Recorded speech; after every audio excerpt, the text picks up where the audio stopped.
اعوذ باللہ من الشیطان الرجیم بسم اللہ الرحمن الرحیم۔ سامعین و ناظرین کرام، السلام علیکم ورحمۃ اللہ وبرکاتہ۔ سیدنا حضرت مرزا غلام احمد قادیانی علیہ السلام کا اعلام الہی کی بنیاد پر یہ دعویٰ ہے کہ اللہ تعالیٰ نے آپ کو امام مہدی و مسیح موعود کے منصب جلیلہ پر فائز فرمایا ہے، نیز یہ کہ آپ موعود اقوام عالم اور امام آخر الزماں ہیں، اور آپ کو حکم دیا گیا ہے کہ آپ دنیا کے ہر انسان کو اللہ تعالیٰ کی طرف بلائیں۔ اس بلاوے کا ابتدائی اور بنیادی مقصد یہ ہے کہ دنیا کے ہر انسان تک اسلام کا پیغام پہنچ جائے اور ان میں سے نیک فطرت لوگ اسلام میں داخل ہونے کی توفیق پائیں، اور مسلمانوں کے لیے اس بلاوے کا ابتدائی اور بنیادی مقصد یہ ہے کہ وہ آپ کی جماعت میں شامل ہو کر اچھے مسلمان بننے کے لیے محنت کرنے لگ جائیں، اور پھر وہ اسلام کے صحیح عقائد اور حقیقی تعلیمات سے روشناس ہوتے ہوئے دفاع اسلام اور اشاعت اسلام کے لیے جہاد کر رہے ہوں۔ اس بلاوے کا حقیقی اور انتہائی مقصد یہ ہے کہ اللہ کے بندے دین واحد یعنی اسلام پر اکٹھا ہونے کی توفیق پائیں، تاکہ دنیا کا ہر انسان اپنے خالق حقیقی کو پہچاننے لگ جائے اور اپنی اپنی روحانی استعداد کے مطابق اپنے خالق حقیقی خدائے واحد و یگانہ سے اپنا رشتہ استوار کر لے، تا اس دنیا میں بسنے والوں کے لیے جنت کا سا ماحول پیدا ہو جائے۔ موجودہ زمانہ کے لحاظ سے یہ ایک اہم ترین اور مبارک پیغام ہے۔ آپ اس پیغام کے بارے میں فرماتے ہیں کہ دنیا کے جس انسان کو بھی پیغام پہنچے وہ اس پر غور و فکر کرنے کا پابند ہے، اور اگر کوئی انسان آپ کے اس پیغام سے واقف ہونے کے بعد بھی آپ کے دعوی امام مہدی و مسیح موعود اور امام آخر الزماں پر غور و فکر نہیں کرتا تو اللہ تعالیٰ کے حضور قابل مواخذہ ہے، کیونکہ وہ آپ کو نہیں اللہ تعالیٰ کے پیغام کو جھٹلا رہا ہے۔ عام سا قاعدہ ہے کہ دنیاوی حکومتوں کی طرف سے ڈیوٹی پر مقررہ کارکنان کی بات سنی بھی جاتی ہے اور بات کو مانا بھی جاتا ہے۔ حکم عدولی کرنے والا مستوجب سزا قرار پاتا ہے، اور بین الاقوامی طور پر حکومتوں کے آپس کے معاملات و تعلقات میں بھی سختی سے اس قانون پر عمل درآمد کیا جاتا ہے کہ کوئی ایک حکومت دوسری حکومت کے نمائندہ سے رائج الوقت قوانین کے مطابق عزت و احترام سے پیش آ رہی ہو، حتیٰ کہ دنیا کی جابر سے جابر حکومت بھی کسی ادنا سے ادنا حکومت کے نمائندہ کی بات سننے کی پابند ہوتی ہے۔ یہ الگ معاملہ ہے کہ کوئی ایک انسان دوسرے انسان سے یا ایک حکومت دوسری حکومت کی کسی رائے سے اختلاف کر رہی ہو۔ اسی طرح ایک حکومت بھی دوسری حکومت کی بعض پالیسیوں سے اتفاق کر رہی ہوتی ہے اور بعض سے اختلاف کر رہی ہوتی ہے، مگر ہر حکومت دوسری حکومت کے نمائندہ سے رائج الوقت قانون کے مطابق معروف طریق پر پیش آنے کی پابند ہوتی ہے۔ سامعین و ناظرین کرام،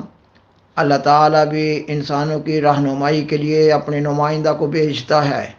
دنیا کے ہر مذہب میں اس آخری زمانہ کے لیے ایک موعود مصلح کی پیشگوئی موجود ہے۔ مختلف مذاہب میں اس موعود مصلح کو مختلف نام دیے گئے ہیں۔ مثلا یہودی مذہب اور عیسائی مذہب میں اس مصلح کو مسیحی کا نام دیا گیا ہے، اور اسلام میں اس موعود مصلح کو امام مہدی و مسیح موعود کا نام دیا گیا ہے، علی ھذا القیاس۔ دیگر مذاہب میں بھی اس موعود مصلح کو ان کے اپنے کسی بزرگ نبی کا نام دیا گیا ہے۔ امر واقعہ یہ ہے کہ 19ویں صدی عیسوی کے وسط سے مختلف مذاہب میں یہ خیال ابھرنے لگا کہ ان کے موعود مصلح اس صدی کے آخری سالوں میں کسی وقت بھی آیا چاہتے ہیں، اور یہ خیال بلا وجہ نہ تھا۔ یہ خیال اللہ تعالیٰ کے قانون قدرت کے مطابق تھا اور فطرت انسانی کے مطابق تھا، اور دنیا میں رائج طبعی اصول یہ ہے کہ جب امساک بارہ ہوتا ہے، یعنی جب ایک زمانہ تک بارش نہیں ہوتی، خشک سالی کا زمانہ ہوتا ہے، اور جیسے جیسے یہ زمانہ لمبا ہوتا چلا جاتا ہے، انسانی طباع میں بے چینی و بے قراری بڑھنا شروع ہو جاتی ہے، کیونکہ قحط بھی پڑتا ہے اور مختلف بیماریاں بھی پھیلتی ہیں۔ اور جب آسمانی پانی نازل نہیں ہوتا تو زمینی پانی بھی خشک ہو جاتا ہے، لوگ اذیت ناک حالات کا شکار ہو جاتے ہیں۔ تب سخت سے سخت طبیعت انسان بھی اپنے اپنے مذہب اور عقیدہ کے مطابق اللہ تعالیٰ کے حضور بارش برسانے کی دعائیں کرنے لگ جاتے ہیں۔ اسلام میں اللہ تعالیٰ سے باران رحمت کے لیے کسی کھلے میدان میں باجماعت نماز استسقاء ادا کرنے کا اہتمام کیا جاتا ہے۔ تب اللہ تعالیٰ اپنے کمزور بندوں کی دعاؤں کو سنتا اور شرف قبولیت بخشتا ہے اور بارش برساتا ہے۔ اللہ تعالیٰ قرآن مجید کی کئی ایک آیات میں باران رحمت کو اپنی نعمت قرار دیتا ہے اور مردہ زمین کو نئے سرے سے زندہ کرنے کو اپنی ہستی کی دلیل قرار دیتا ہے۔ سامعین و ناظرین کرام، اللہ تعالیٰ اپنے بندوں کو سمجھانے کے لیے بارش برسانے کے اپنے اس نظام کو اپنے روحانی نظام سے تشبیہ دیتا ہے۔ یہ کہ جب دنیا اپنے خالق کی حقیقی کو بھول جاتی ہے، تب دنیا میں مختلف قسم کے فتنہ و فساد اور جرائم پھوٹتے چلے جاتے ہیں، اور مذاہب بھی آپس میں شدت سے برسرے پیکار ہو جاتے ہیں۔ تب اللہ تعالیٰ کی طرف نگاہیں اٹھتی ہیں۔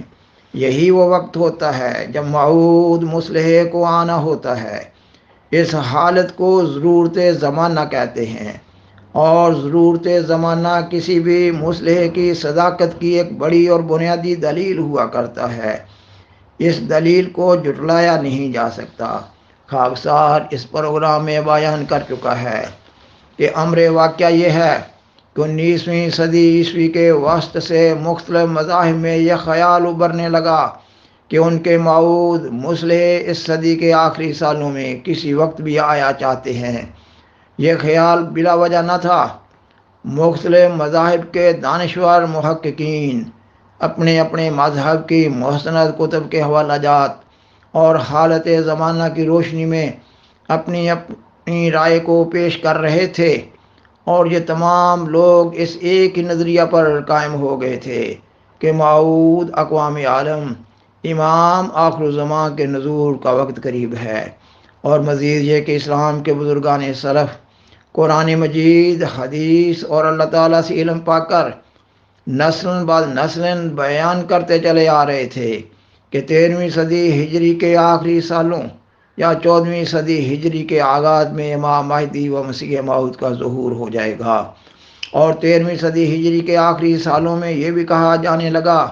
کہ 14ویں صدی ہجری کے مجدد ہی امام مہدی و مسیح موعود ہوں گے۔ تمام مذاہب کے حساس دل لوگ اور مسلمان اولیاء و صوفیاء اور اسلام سے محبت کرنے والے مسلمان تڑپ تڑپ کر اللہ تعالیٰ کے حضور امام آخر الزمان کے ظہور کے لیے دعائیں کر رہے تھے۔ کوئی وجہ نظر نہیں آتی کہ اللہ تعالیٰ حالت زمانہ کے پیش نظر اپنے وعدہ کے مطابق اور سیدنا حضرت محمد صلی اللہ علیہ وسلم کی پیش گوئی کے موافق عین وقت پر امام آخر الزمان کا نزول نہ فرماتا، کیونکہ آخری دین دین اسلام ہے۔ اس لیے امام آخر الزمان کا ظہور بھی امت محمدیہ میں سے ہونا تھا۔ سیدنا حضرت مرزا غلام احمد قادیانی امام مہدی و مسیح موعود علیہ السلام اپنی کتاب کشتی نوح میں لکھتے ہیں، یہ برگزیدہ نبی صلی اللہ علیہ وسلم یعنی سیدنا حضرت محمد صلی اللہ علیہ وسلم ہمیشہ کے لیے زندہ ہے،